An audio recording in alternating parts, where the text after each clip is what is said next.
எடப்பாடி பழனிசாமி அவர்களே தேடிக்கொண்ட வினை இது என்றுதான் நான் நினைக்கிறேன்.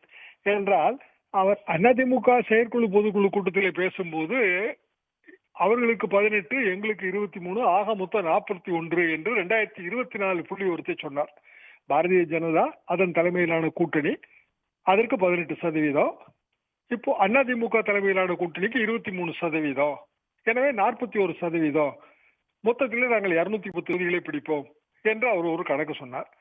அப்படி என்றால் பாரதிய ஜனதா தலைமையில இருக்கிற கூட்டணி, அதாவது பாமக உள்ளிட்டவர்கள் அப்படியே அதிமுகவில் இப்போது இணைவதாக வைத்துக் கொண்டார். 234 தொகுதிகளிலும் அதே பங்கீடு வந்தாக வேண்டுமே.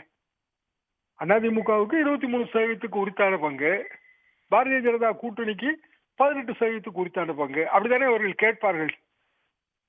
பாராளுமன்ற தேர்தல் வேறு, சட்டமன்ற தேர்தல் வேறு என்று எடப்பாடி பழனிசாமி அவர்கள் தான் கூறுகிறார்கள்.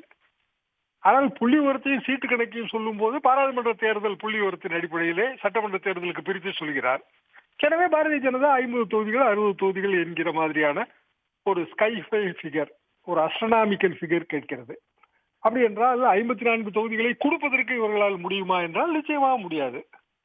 வரலாற்றிலேயே மிக குறைவான தொகுதிகளில் அதிமுக போட்டியிட்டது 2001, 144. 140 அதிமுக, 4 சின்ன சின்ன கூட்டணி கட்சிகள். அந்த கூட்டணியிலே தமாகவும் இருந்தது, காங்கிரஸ் இருந்தது, பல கட்சிகள் இருந்தன. ஆனால் அது ஜெயலலிதா காலம். இப்போது எடப்பாடி பழனிசாமி அவர்கள் காலம். குறைந்தது 160 முதல் 170 தொகுதிகள் வரை போட்டியிட்டால்தான் வெற்றி வாய்ப்பு பிரகாசமாக இருக்கும். கட்சிக்காரர்களுக்கும் அதுதான் உற்சாகமா இருக்கும். 2016 ஜெயலலிதா எடுத்த முடிவு எல்லா தொகுதிகளிலும் இரட்டை இலை என்பது 5 வருட ஆட்சிக்கு பிறகு அது தற்கொலை முடிவு என்றெல்லாம் அப்போது வர்ணிக்கப்பட்டது. ஆனால் எல்லா தொகுதிகளிலும் இரட்டை இலை நிற்கும் போது அந்த கட்சிக்காரர்களுக்கு ஒரு உற்சாகம் ஏற்படும். குறைந்த தொகுதிகளில் இரட்டை இலை போட்டியிட்டால் கட்சிக்காரர்களுக்கு உற்சாகம் போய்விடும். இது காலகாலமாக நாம் பார்த்து வருகிற விஷயம்தான்.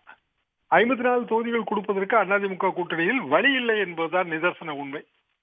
ஆனால் தாவேகா வருவதால் தான் இந்த கட்சிகளுக்கு எல்லாம் பேர வலிமை கூடியிருக்கிறது. அப்படி என்றால் அன்புமணி பாமக அது தாவேகாவோடு பேச்சுவார்த்தையை நடத்தி கொண்டிருக்கிறது. தாவேகா தலைமையிலான ஒரு கூட்டணிக்கு செல்வதற்கு பல கட்சிகள், புதிய தமிழகம் உள்ளிட்ட பல கட்சிகள் தயாராக இருக்கின்றன. அவை பேச்சுவார்த்தையை ரகசியமாக நடத்தி வருகின்றன. அடுத்த மாதம் தான் நமக்கு தெரிய வரும்